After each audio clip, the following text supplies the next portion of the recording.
తప్పకుండా ఆయన ఈ దేశాన్ని చక్కగా పాలించడానికి ఆ భగవంతుడు మంచి ఆరోగ్యాన్ని ఆయుష్ని ఇవ్వాలని ఈ దేశాన్ని చక్కగా పరిపాలించాలని మేము ప్రార్థిస్తామని ప్రతి ఒక్కరితో మనం మాట తీసుకోవాలి. సో ఆ లక్ష్యంతో మన కార్యకర్తలందరూ పనిచేయాలి. అవతల వాళ్ళు చెప్పినటువంటి విషయాలన్నీ మనకు తెలుసు. టీఆర్ఎస్ ఏం చేసిందో తెలుసు, కాంగ్రెస్ ఏం చేసిందో తెలుసు. కాంగ్రెస్ మేమున్నాం ప్రతి ఒక్కరికి పేదవాళ్ళకని చెప్పి మాట ఇవ్వండి. అభివృద్ధి విషయంలో కానీ సంక్షేమం విషయంలోనే కానీ ప్రతి ఒక్కటి ఆ సమస్యల విషయంలో పరిష్కారం చేయడానికి ఖచ్చితంగా ఇక్కడ మా ఎంపీగా అరుణమ్మని గెలిపేయండి. అరుణమ్మ ఢిల్లీకి వారధిగా ఉంటుంది. ఆమె ఢిల్లీలో ఉండే వ్యక్తి కాదు, గల్లీలో ఉండే వ్యక్తి. కాబట్టి గల్లీలో ఉన్నటువంటి సమస్యలు తెలిసిన వ్యక్తి. ఇక గెలిచిన ఢిల్లీకి అయిపోయింది. మాతాకి फिर एक बार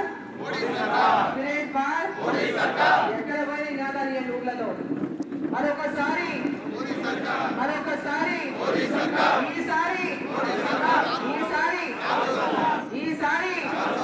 ఈసారి ఆ రకంగానే ప్రతి ఊళ్ళో స్లోగన్స్ ఇచ్చుకుంటూ నరేంద్ర మోదీ గారి స్లోగన్స్ ఇచ్చుకుంటూ మనం పార్టీని 100% బూతులలో మనం మెజారిటీ ఉండేటట్టుగా చూసుకోవాలి.